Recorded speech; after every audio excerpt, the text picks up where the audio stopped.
The Oak Openings region, it's a region that is founded by fire. It's a keystone for all these ecosystems.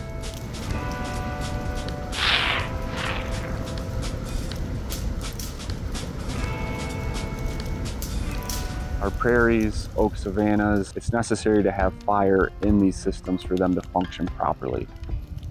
We have a lot of rare and endangered species here that need fire for them to germinate and to propagate and to proliferate throughout the region, and without it they tend to disappear. We start to have succession of invasive plants, unwanted trees.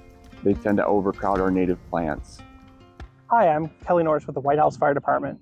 I'm out here in the Oak Openings MetroParks region looking at one of their prescribed burns. I'm joined by Brandon Perry, who's one of the natural resource technicians from the Toledo MetroParks, and he's the burn boss for this year's burn. Hi Brandon, nice to see you today. Nice to meet you, Kelly. So years ago, lightning would have struck, fire would have started, there was nobody here to put it out, it would have burned through the region. In today's world, we have it as a metro park, and then we've got people that when they see those little fires start, they call the fire department, we come out and we put that little fire out. And so then the area never gets to have that big fire and regenerate itself. Without fire, they turn into something else. It's our responsibility to burn certain areas to preserve those habitats and ecosystems. We have certain units that we burn on a regular schedule, like our prairies, we try to burn every 2 to 3 years. Our oak woodlands, we can burn every 10 years. And then a situation like this is an oak savanna, we try to burn these every 5 to 10 years. During the spring months and the fall months, and sometimes during the summer months, we perform prescribed fires when the weather conditions are correct. Our winds are correct, our humidity is correct. In Ohio, during March, April, May, and October and November, there's a burn ban going on. It says that we're not allowed to burn from the hours of 6 a.m. until 6 p.m. You guys are out here burning sometimes during that. We submit waivers with the Division of Forestry and with the EPA to have permission to burn during these months. To submit for these waivers, you need to have a prescribed fire manager on staff. That's a process you have to go through the Division of Forestry. It's a 1-week training course, and we're lucky enough at MetroParks to have 4 burn managers on staff, myself included. The other thing that I noticed when we came out to look at one of your prescribed burns is you basically have a fire department out here. You have numerous personnel out. You have little buggies and John Deere gators and things like that, along with personnel that are walking around, keeping the fire exactly where you want it to go. So generally, we have a minimum of 8 people on these smaller burns, and on some of the larger fires we do, we can have upwards of 10, 12 staff. Our MetroParks policy is we have a staff member on site if we have any active fire or smoke on site. That could be 1 day, it could be 2 nights on some of our larger burns. And in the event that it gets out of control, you're able to quickly extinguish it without even calling the fire department. Yeah, we couldn't be able to do this stuff without the experience and the staff that we have. We have folks that have gone through training, the wildland firefighting training with the Division of Forestry. We also have 2 folks that have actively been out west doing wildland firefighting suppression.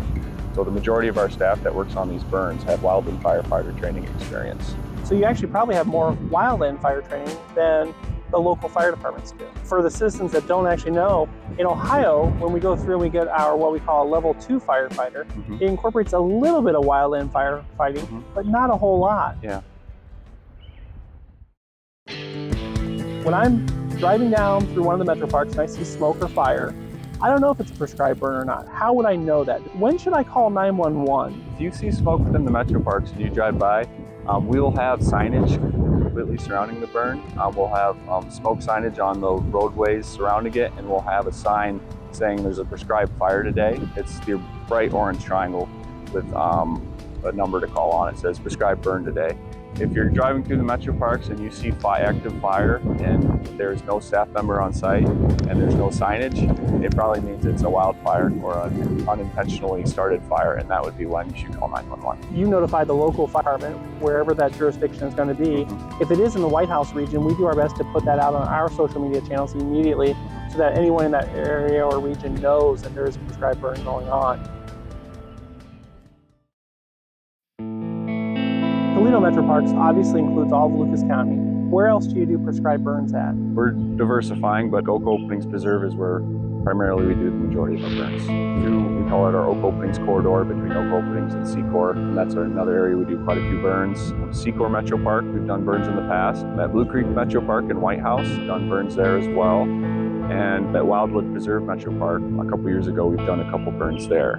So a lot on the western side of the county, a lot in the White House, Monclova, Springfield, all the way on to Sylvania, and as far as south as Providence townships. We'll all see some of these prescribed burns going on. We're looking to start doing some out east side of the county, at kind of the Howard Marsh areas in the future as well for wetland management.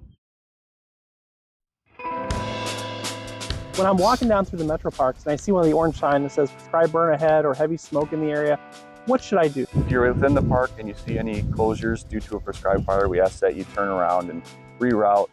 It's, for your safety and our safety, we ask that, everybody follows all signage and closures. Our roadways are a big safety concern for us. So if you're driving by and you see us and you see we're performing prescribed fire along the roadway, we ask that you slow down and not speed through there. Our staff members could be working alongside the roadway, so just to be safe. You actually notify air traffic control at Toledo Express Airport when you do these, don't you? Yeah, it's with airplanes coming in and out, we always want to give them a heads up that there's going to be a fire today. We always try to tell them where the smoke's going to be coming from so they can direct their aircraft if necessary. I want to give a special thanks to the Toledo MetroParks for coming out and giving us this interview today and teaching us a little bit about a prescribed burn in the oak openings region. Brandon, thanks. I really appreciate you coming out. Thank you, Kelly.